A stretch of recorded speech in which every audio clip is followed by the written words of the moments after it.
All right, everyone, this is Nathan Lindorf with The Rational Independent. Welcome to the madness. Today we have an article from the Daily Beast, and it's an opinion piece, at least. It's not news, but it pulls no punches. Headline: Trump is a dangerous criminal who belongs in prison. And that's a pretty straightforward headline, and it echoes the sentiments held by a lot of people, particularly on the left. The 4-count indictment Special Counsel Jack Smith handed down against Donald Trump alleges that on January 6th, approximately 2 hours after the mob broke into the Capitol, the defendant joined others in the outer Oval Office to watch the attack on television. See, this is what happens when they try to steal an election. These people are angry. These people are really angry about it. This is what happens, the defendant said. This is what Trump wanted. He wanted his supporters to be angry, furious, and incensed if he lost the 2020 election. This was the whole point. This is what Trump wanted from the moment he began lying about a stolen election before the 2020 election. He wanted violence. He wanted chaos. He wanted his supporters to be so damn pissed off they would use violence to keep him in office. Let's talk about this. This reporter he's missed his calling in life, because he's clearly a mind reader. He has the amazing ability to peer into the mind of Donald Trump, to look at his heart and weigh it on the scales and explain what Trump's state of mind was and what his belief was and what his intent was from the comfort of his own desk. I call BS. This is absolutely silliness. But let's look at the framing. We talk about something that happened. An indictment got handed down. We talk about a quote from the indictment, a witness account, something that President Trump said. People are angry. This is what happens. And then we have a whole paragraph that casts aspersions by reading Trump's mind and explaining to the reader that this is really what all that meant. This is what Trump really wanted. This pattern continues through the article. Let's see. He wanted, as Smith spelled out in the indictment, to create an intense atmosphere of mistrust and anger. That's a quote from the special prosecutor in the indictment. In other words, not a quote from Donald Trump. This was always his plan. Violence was always his ace in the hole if everything else he tried to do to keep himself in power failed. You need to show your work, because this is nonsense. Please don't breeze past this fact. The former president of the United States believed violence was ultimately how he could execute his attempted coup. He incited that violence for months, and he exploited that violence on January 6th. As a fact, he's claiming as a fact the assertion that Donald Trump had a certain intent. That is just a bridge too far. And this is why our politics are divisive, because there are people who read this and eat it up. They believe it with their whole hearts. They say, rah, rah, more. Yes, he's a criminal. Lock him up. The ironic thing is, those same people got mad at Trump when his crowds chanted, lock her up, in reference to Hillary Clinton. Funny how principle changes depending on whose hand is on the levers of power.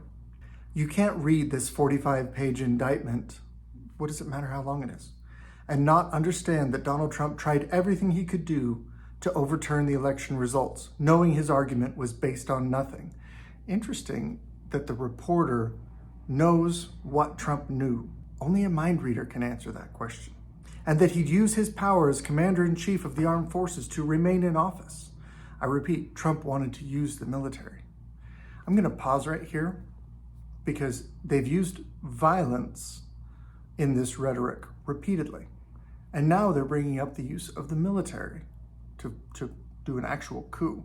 And this is where I want to bring up a point, okay? Just going to throw this out there. For all that the left screams and cries about right-wing gun nuts, nobody brought a weapon. There are no arrest reports for protesters, rioters, whatever you want to call them, carrying guns. It didn't happen. Isn't that like a huge hole in the middle of your case? You know what's missing in this rhetoric? The words gun violence. It's just violence. Because the protesters didn't bring any guns. If these are really Trump loyalists, redneck, right-wing nut jobs that are just ready to tear down the halls of power, ready to hang Mike Pence, they're doing it unarmed with improvised brandished weapons that they just picked up, barricades and signs and poles and stuff. Yes, violence happened. The point is, the article and the indictment are making the case that this was a planned strategic move that Donald Trump wanted to use as part of his grand plan to use violence to stay in power. And with all that planning, if he really was as cunning and calculating as you make him out to be, he didn't think to arm any of the rioters. It's interesting as well to realize that the normal order of operation in the Capitol resumed within hours of this event. The election was certified later that day, the same day. This was a tempest in a teapot. Yes, people got hurt. That's what happens in crowds. That's what happens with agitators. That's what happens, period. Crowds are dangerous. Even if no one is freaked out, even if no one's trying to hurt other people, crowds are dangerous. How do you simultaneously claim that Donald Trump is this nefarious dictator in waiting, attempting a coup using the military, which he didn't do, but they're claiming that he wanted to. But if he wanted to, why didn't he do it? He's this dictator waiting in power with these nefarious plans where he's plotting to overthrow the normal, peaceful transition of power and trying to seize whatever he needs to and overturn the Constitution in order to keep himself in power at any cost. And yet he utterly failed to do so. The election was still certified. He left office on the date appointed to leave office. His successor came in. Either he's an incompetent dictator or this is a frame job, because this is not what a coup looks like.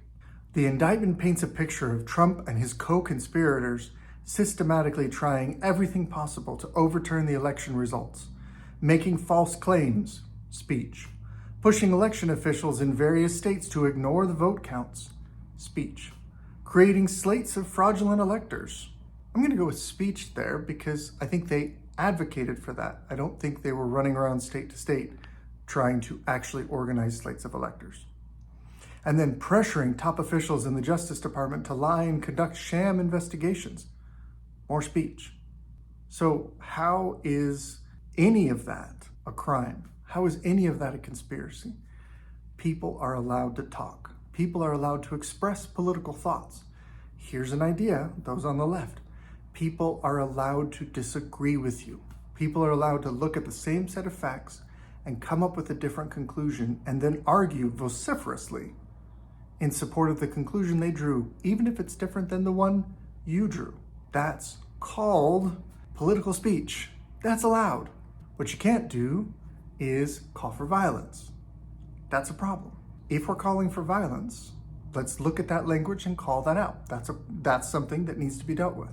But everything he just listed in the indictment should fall under protected speech. And none of it worked. Trump's penultimate play to stay in power was to pressure the vice president, more speech, to fraudulently alter the election results. I don't think he was going for fraud. I think he was saying that the election results were faulty and needed to be overturned. That's not attempting to lie. That's attempting to correct an error. And Trump, true to form, repeatedly threatened violence to try and convince then Vice President Mike Pence to do something he had no authority to do. But they don't quote him.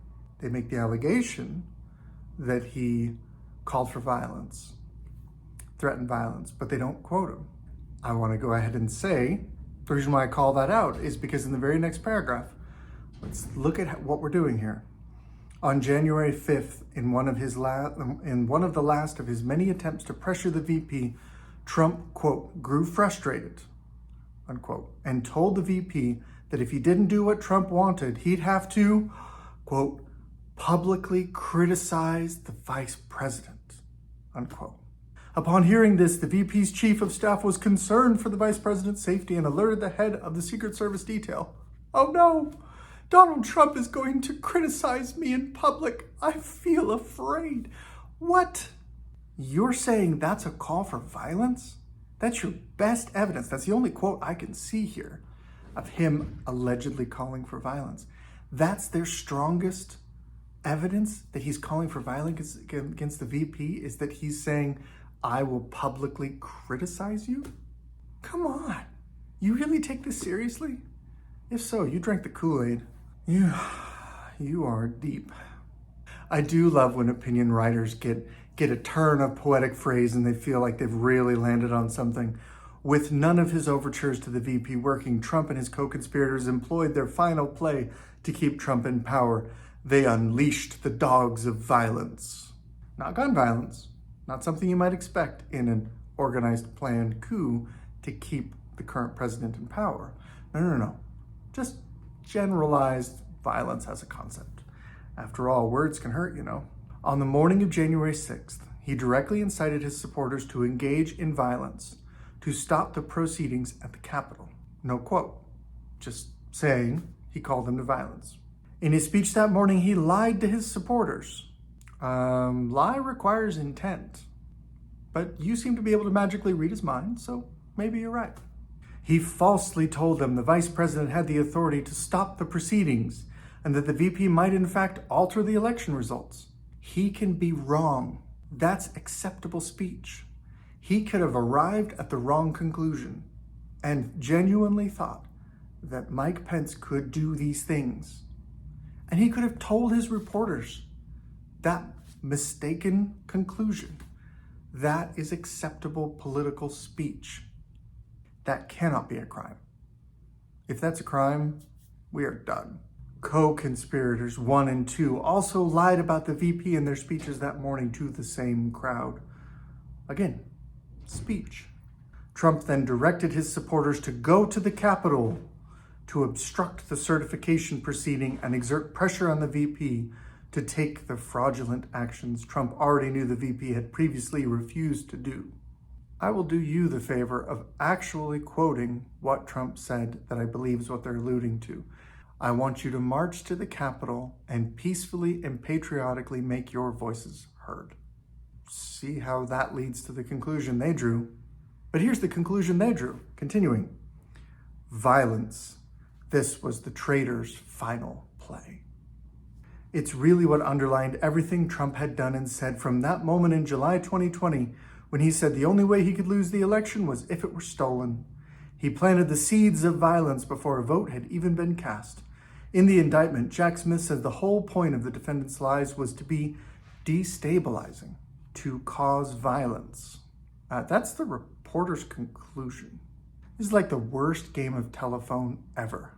It's like people are intentionally misunderstanding what they see in order to prove a point, in order to achieve their political end. Yeah, that sounds about right. Now, at last we have a quote. Yay, let's see what actually was said. We fight like hell, and if you don't fight like hell, you're not going to have a country anymore. Trump charged his supporters that morning as he pointed them to the Capitol and told them to go take back their country. And of course, the coward promised to go to the Capitol with them, but never did. So now he's a traitor and a coward and a dictator. Interesting. Lots of cool labels for him. I'm not going to do it, but it would be the easiest thing in the world to pull up dozens, if not hundreds of examples of politicians on both sides of the fence. Left, right, independent, you name it. Foreign, local, whatever. Using language like, we need to fight for our country. We need to fight like hell. That is political rhetoric. That is not a threat to violence.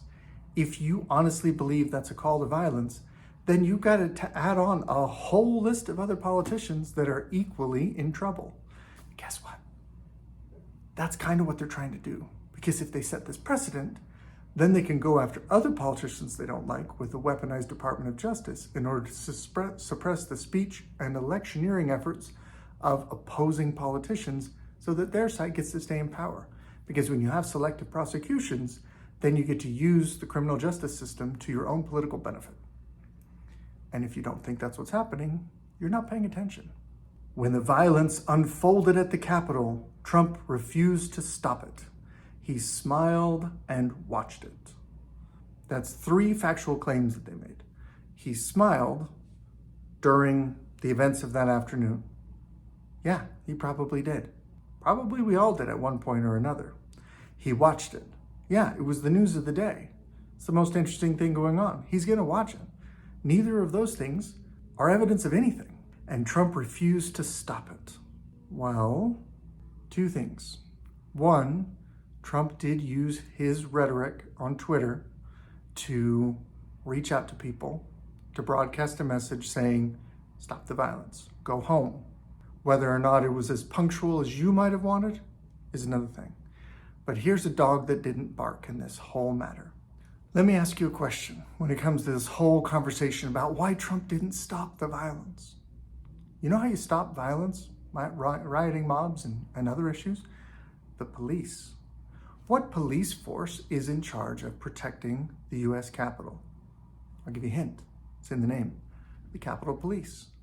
In fiscal year 2021, the Capitol Police had a budget of $515 million and employs more than 2,000 sworn and civilian personnel. They had literally hundreds and hundreds of police officers available to put the mob down, to stop the violence. So why didn't they? Oh, sorry, one last thing. Who's in charge of the Capitol Police? I'll give you a hint. Not Donald Trump, not the Republicans. The Speaker of the House. At the time, Nancy Pelosi. So why didn't the Capitol Police have, if this was such a well-known, well-orchestrated, crazy situation where we were afraid that Donald Trump was going to try and stage a coup, obstruct the proceedings, why wasn't there a greater police force on site? Why weren't they called out when the situation escalated?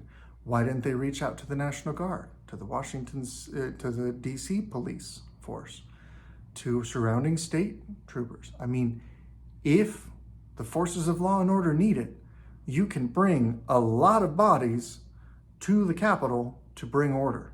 They're not that far away. Never happened. I wonder why that is.